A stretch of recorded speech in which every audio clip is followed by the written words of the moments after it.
Storytelling is a great way to have a real connection with the audience. Why? Because it creates a bonding between you and the audience. It gives a color, it gives texture to the content. And if you want to be known as a memorable speaker, have a story in your content. People will not remember your work record. They may not even know your work record. But when they hear your story, they would understand who you are. Also, stories connect people to their own determination. Stories build up resilience amongst people. Stories connect people with their own why. There are a lot of questions people have in their minds. Stories tend to resolve those also. So today I'm going to share with you how a storytelling works. A storytelling works better if it becomes a story showing. You need to take the audience to the place, time and season. You know when sometimes you read a story and it's written one fine afternoon, we had nice lunch with the family.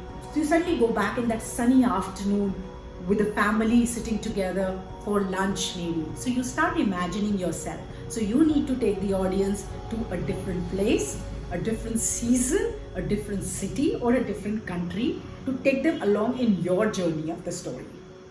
Also, have a story which is relatable, which is more honest, which has conviction, a story of perseverance, a story that builds up resilience, a story of failure and a story of success has more connection with people because they can relate themselves better.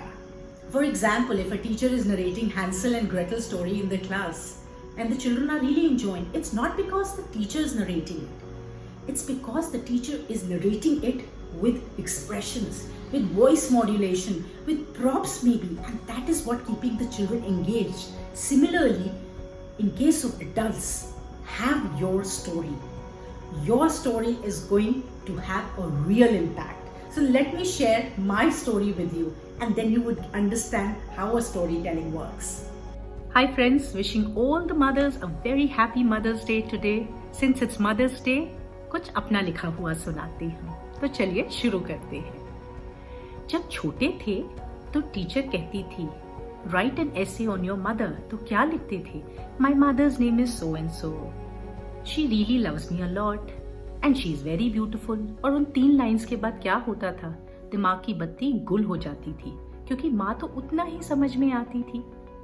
और उसके बाद उस एसे को complete कौन कराता था? मेरी तो मदर ही कराती थी as part of the homework. आपकी कौन कराती थी? आप सोचिए. समय बीतता गया. जब टीनेज आई तो आर्ग्यूमेंट शुरू हो गए. थोड़े और बड़े हुए तो कहने लगे हमें सब पता है.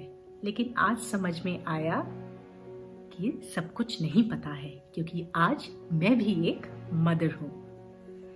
माँ के बारे में सोचती हूँ तो उनके खाने से, उनकी बातों से, उनकी हर एक हरकत से कभी हंसी आती है तो कभी रोना आता है.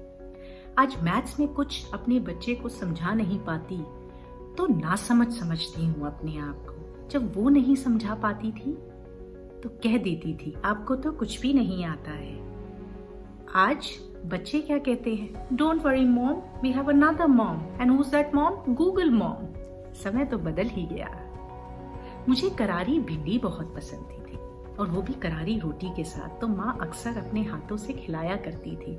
उस समय वो भिंडी बहुत ही आम भिंडी लगती थी. लेकिन आज पता चला कि वो वर्ल्ड की बेस्ट भिंडी है. तब समझ नहीं आया, अब समझ आया. जब बर्थडे पे नई ड्रेस मिलती थी तो मैं सोचती थी न जाने क्या मिल गया. अपने आप को सिंड्रेला समझ लेती थी. लेकिन वो फीलिंग तब समझ नहीं आई, लेकिन अब समझ आती है. जब स्कूल से घर आने में थोड़ी सी भी देर हो जाती थी तो माँ गेट पर खड़े हुए राह देखती थी. उस समय ना व्हाट्सएप था, ना मोबाइल फोन्स थे, लेकिन माँ इंतजार करती रहती थी. और जैसे ही घर पहुंचते थे उनके मन को एक तसल्ली हो जाती थी. लेकिन चेहरे पे चिंता फिर भी होती थी. वो चिंता तब समझ नहीं आई, लेकिन अब समझ आती है. जब मैगी में मम्मी सब्जी मिलाकर खिलाती थी तो मेरा चेहरा तो नूडल जैसा बन जाता था. और आज जब मैं सब्जियां मिलाकर मैगी कबीर को देती हूँ तो उसका भी चेहरा नूडल जैसा हो जाता है. तब समझ नहीं आया, लेकिन अब समझ आता है कि ऐसा क्यों होता है. फीवर आता था तो घंटों माँ कपड़ा रखती थी फीवर उतारने के लिए, और उनकी मन की चिंता तब समझ नहीं आती थी, लेकिन अब समझ आती है। जब मुश्किलें आई तो माँ ने कहा, हौसला रख, ये वक्त भी निकल जाएगा। जब वो कहती थी हौसला रख, उस एक शब्द में इतनी ताकत थी कि वो बुरा वक्त भी निकल गया। पहले लगता था कि माँ भाई और दीदी को ज्यादा प्यार करती है, पर अब समझ में आया माँ तो फर्क ही नहीं कर सकती। चलने से लेकर दौड़ने तक, साइकिल से लेकर स्विमिंग पूल तक, एसएल वर्ल्ड की उस ऊंची स्लाइड से ग्लाइड करने तक माँ सब कुछ सिखाती थी। पर क्यों सिखाती थी तब समझ नहीं आया, लेकिन आज बहुत अच्छे से समझ में आता है।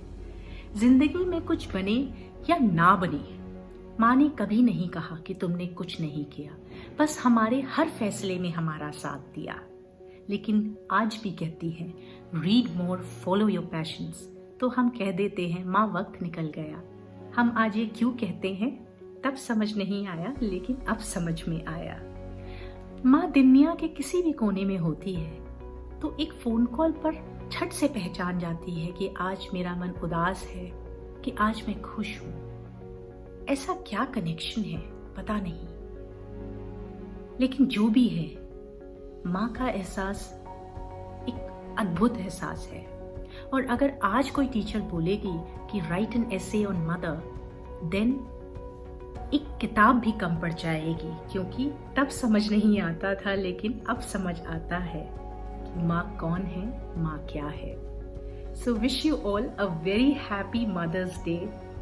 Mothers are beautiful, so love yourself, and all of you, including me, we are the best mothers. So you take good care of yourself. So in this story, I took the audience to my childhood. I also mentioned the characters in the story. My mother, my brother, my sister, my son. I also mentioned the little things that my mother used to do at that point of time, and what I used to feel at that point of time, and what do I feel now. So it was then and now. Also, it also mentions about the feelings that I have then and now. It also has voice modulation. It also has expressions. So my dear friends, when you incorporate a story in your content, it becomes more effective. It becomes more powerful. So people will always love you for your story. So my dear friends, if you like this video, do subscribe, share, and drop in your comments.